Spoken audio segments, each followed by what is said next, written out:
Main sunduk, saya tangkap bentar lagi dan penangkapan besar-besaran. Saya nggak peduli di belakangnya siapa. Di belakang saya presiden yang paling tinggi kan ya paling tinggi di sini. Pasti beres.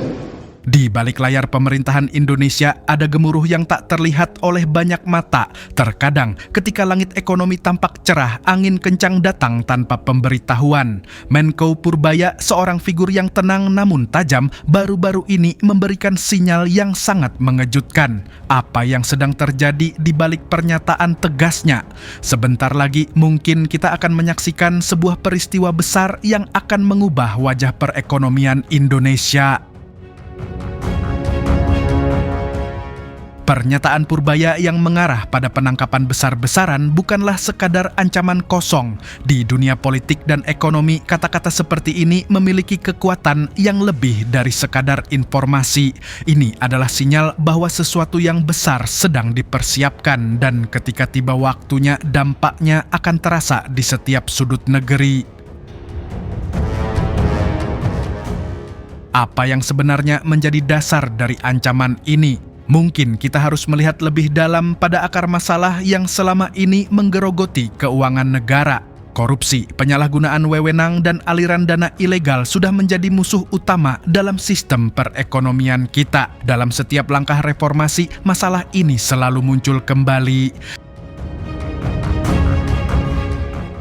Purbaya dengan segala pengalamannya tahu betul bahwa tidak ada ruang bagi pengkhianat negara. Ketika ia berbicara tentang penangkapan besar-besaran, kita bisa melihatnya bukan hanya sebagai reaksi terhadap satu peristiwa, tetapi sebagai pernyataan tegas untuk menciptakan iklim baru yang lebih transparan dan akuntabel.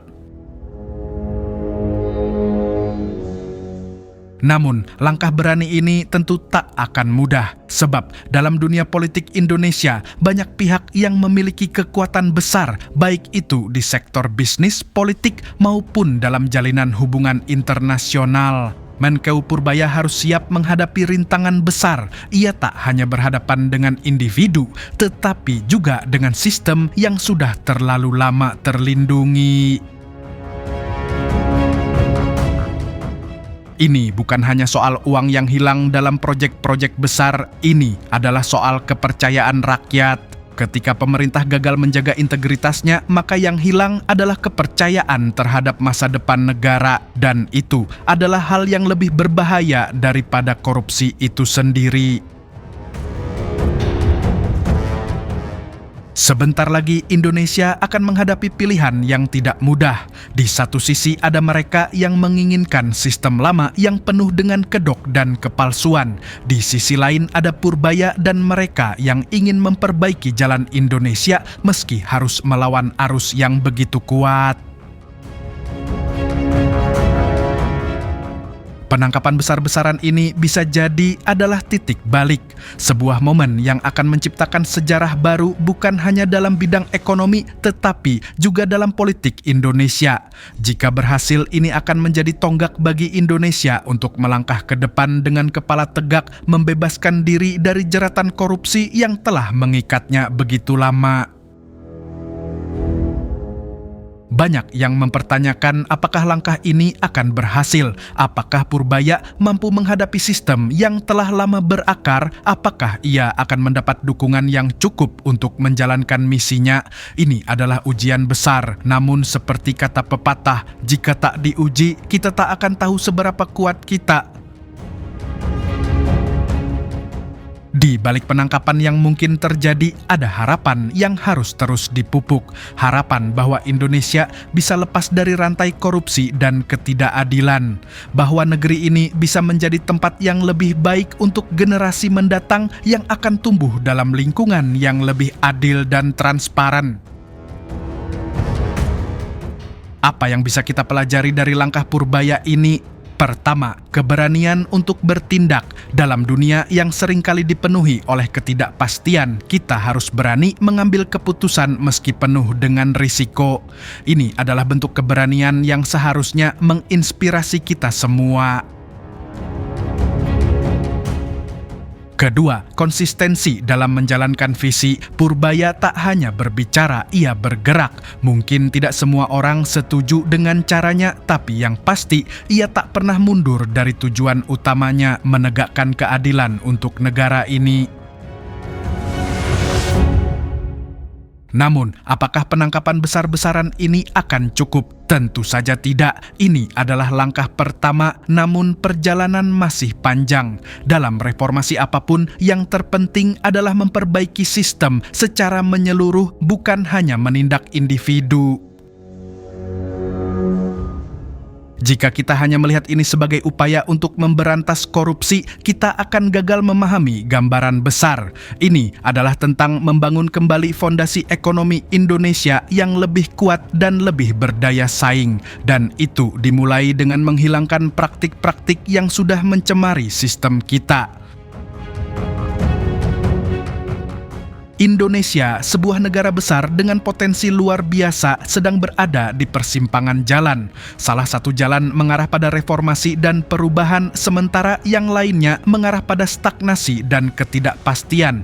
Disinilah peran Purbaya sangat penting. Ia tidak hanya bertanggung jawab terhadap perekonomian, tetapi juga terhadap arah masa depan bangsa. Setiap penangkapan yang terjadi akan mengirimkan pesan keras kepada dunia bahwa Indonesia tidak akan lagi mentolerir korupsi dan ketidakadilan. Namun, ini juga bisa menjadi warning bagi mereka yang masih mencoba menutup-nutupi kebenaran di balik kekuasaan. Apakah kita siap dengan perubahan ini? Tentu saja, seperti setiap perubahan besar lainnya, kita harus siap untuk menghadapi dampak yang datang. Mungkin akan ada gangguan dalam jangka pendek, namun jika niat dan langkah Purbaya benar-benar untuk kepentingan rakyat, maka dampak positifnya akan terasa dalam jangka panjang. Sebagai rakyat, kita juga harus bertanya pada diri kita sendiri, apa yang kita lakukan untuk membantu perubahan ini. Sebab perubahan besar bukan hanya tanggung jawab pemerintah, tetapi juga tanggung jawab kita semua untuk mendukung dan menjaga agar proses ini tetap berjalan dengan baik. Indonesia kini berada di tengah-tengah panggung dunia, dan bagaimana kita mengelola perubahan ini akan menentukan posisi kita di masa depan. Purbaya mungkin bukan satu-satunya yang bertarung, namun langkahnya akan menjadi contoh bagi kita semua. Ia menunjukkan bahwa meskipun sistem mungkin sangat besar dan kuat, keadilan tetap bisa dimenangkan. Saya nggak berhak ngomong, saya kan maritim. Gue lihat sompret. Indonesia sedang dilanda ketegangan luar biasa dalam ruang ekonomi. Di satu sisi, kita sedang bersiap menjadi kekuatan ekonomi regional, tetapi di sisi lain, ancaman terhadap stabilitas ekonomi negara kita semakin nyata. Menteri Keuangan Indonesia, yang biasanya dikenal tenang, kini meledak. Sompret, itulah kata-kata keras yang terlontar dari mulutnya saat berbicara dengan Gubernur Bank Indonesia. Apa yang membuat beliau sedahsyat itu? Semuanya bermula dari kebijakan yang mulai diterapkan dengan harapan tinggi, Local Currency Settlement atau LCS. Sebuah kebijakan yang bertujuan untuk mengurangi ketergantungan Indonesia terhadap dolar Amerika dengan memungkinkan transaksi internasional menggunakan mata uang lokal, dalam hal ini yuan Cina. Namun, apa yang diharapkan menjadi keuntungan malah membawa ketegangan luar biasa. Dengan LCS, Indonesia membuka pintu yang lebih lebar bagi mata uang yuan untuk masuk lebih dominan dalam transaksi perdagangan internasional. Yang terlihat sebagai langkah pragmatis dalam menghadapi globalisasi, ternyata menjadi bom waktu. Rupiah, mata uang yang selama ini dijaga dengan hati-hati oleh pemerintah Indonesia, kini mulai terancam oleh kehadiran yuan. Menteri Keuangan yang selama ini berfokus pada penguatan rupiah dan pengendalian inflasi merasa bahwa langkah LCS justru memperburuk posisi rupiah. Bagi beliau, membiarkan yuan mengambil alih sebagian transaksi perdagangan Indonesia bukan hanya soal angka, tapi juga soal kedaulatan ekonomi Indonesia.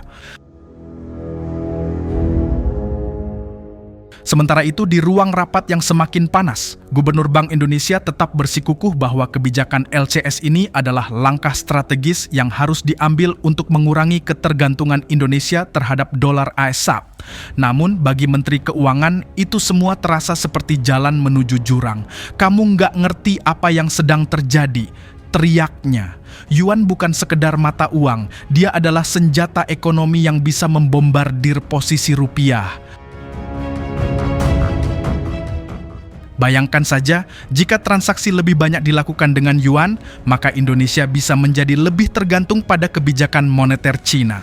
Ini bukan hanya soal nilai tukar, tapi juga tentang kendali politik dalam hubungan ekonomi. Ketergantungan pada yuan bisa membuka pintu bagi pengaruh Cina yang lebih besar di tanah air. Ketegangan ini bukan hanya soal ekonomi semata, ini adalah tentang geopolitik. Dengan semakin banyak negara yang menggunakan yuan untuk perdagangan internasional, Cina bukan hanya menjadi raksasa ekonomi, tetapi juga raksasa politik. Menteri Keuangan sadar betul bahwa apabila kita terlalu bergantung pada yuan, maka bukan hanya perdagangan yang terganggu, tapi juga kekuatan politik Indonesia bisa tergerus. Gubernur Bank Indonesia, meskipun berargumen bahwa LCS bisa menjadi peluang untuk memperkuat hubungan dagang Indonesia dengan Cina, tak dapat membantah bahwa kebijakan ini juga berisiko. Risiko terbesar adalah kemungkinan yuan menjadi lebih dominan dibandingkan rupiah dalam transaksi perdagangan kita. Perlahan, ketegangan antara Menteri Keuangan dan Gubernur Bank Indonesia memuncak. Sompret, Menteri Keuangan akhirnya tidak bisa menahan emosinya lagi. Ia tahu betul bahwa kebijakan LCS ini bisa berdampak langsung pada fluktuasi nilai tukar rupiah yang semakin lemah. Ketergantungan pada yuan bisa membuat kita semakin rentan terhadap guncangan ekonomi global yang ditimbulkan oleh kebijakan Cina. Bagi Menteri Keuangan, ini bukan hanya tentang persaingan mata uang, ini adalah tentang menjaga martabat ekonomi Indonesia. Jika rupiah semakin lemah dan yuan semakin dominan, maka Indonesia bisa kehilangan kontrol penuh atas ekonomi nasionalnya. Meski terjadi perbedaan pendapat, situasi ini menunjukkan bahwa ada pertarungan antara dua kekuatan besar dalam kabinet. Menteri Keuangan ingin mempertahankan kedaulatan rupiah, sementara Gubernur Bank Indonesia lebih pragmatis, melihat keuntungannya dalam membangun hubungan dagang yang lebih kuat dengan Cina. Tapi dalam diskusi sengit itu, Menteri Keuangan tetap berdiri teguh. Saya tidak akan biarkan yuan merusak semua yang sudah kita bangun. Jangan sampai kita jadi boneka ekonomi Cina. Begitu kata-kata yang keluar dari mulutnya. Kamar rapat itu dipenuhi ketegangan yang sangat nyata. Menteri Keuangan kemudian mengusulkan kebijakan alternatif untuk memperkuat posisi rupiah, salah satunya dengan memperkuat kebijakan moneter dalam negeri dan mengurangi ketergantungan terhadap utang luar negeri dalam dolar Amerika. Namun Gubernur Bank Indonesia tetap berkeras bahwa strategi LCS adalah cara untuk mengurangi volatilitas nilai tukar yang sering dipengaruhi oleh dolar. Namun Menteri Keuangan merasa bahwa jalan ini terlalu berisiko. Jangan sampai kita kehilangan kendali atas ekonomi kita hanya karena terlalu ambisius mengejar hubungan dagang yang lebih dekat dengan Cina, katanya dengan tegas. Perdebatan ini bukan hanya terjadi di ruang rapat, tetapi juga mencerminkan ketegangan yang lebih besar di dalam politik ekonomi Indonesia. Seiring berjalannya waktu, akan semakin jelas bahwa kebijakan ini bukan hanya soal angka atau statistik ekonomi, tetapi soal pilihan besar yang akan menentukan arah Indonesia ke depan. Menteri Keuangan memperingatkan bahwa ketergantungan pada yuan bukan hanya tentang fluktuasi nilai tukar, tetapi juga tentang memperkuat pengaruh Cina di pasar domestik Indonesia. Ini bukan hanya soal ekonomi, ini tentang siapa yang memegang kendali dalam ekonomi global, kata beliau.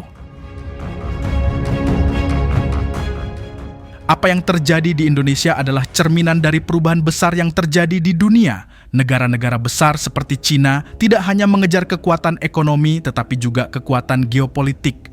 Dengan yuan yang semakin kuat, Cina bisa memperkuat cengkeramannya atas negara-negara seperti Indonesia. Namun ada yang melihat ini sebagai peluang. Gubernur Bank Indonesia melihatnya sebagai jalan untuk meningkatkan efisiensi dan memudahkan transaksi perdagangan dengan negara mitra tanpa harus melalui sistem yang didominasi oleh dolar. Namun bagi Menteri Keuangan, jalan ini tidak bisa diteruskan tanpa mempertimbangkan konsekuensinya. Ini bukan hanya soal mempercepat perdagangan, tapi soal mempertahankan kemerdekaan ekonomi kita. Dengan penuh keyakinan, beliau berkomitmen untuk tidak membiarkan yuan mengambil alih. Ketegangan ini mungkin hanya permulaan. Indonesia harus mengambil keputusan penting dalam menentukan arah kebijakan ekonominya ke depan. Akankah kita semakin dekat dengan pengaruh Cina atau akan kita pertahankan rupiah dan kedaulatan ekonomi Indonesia? Ini adalah pertanyaan besar yang harus dijawab oleh pemerintah dan hanya waktu yang akan mengungkap jawabannya. Peace.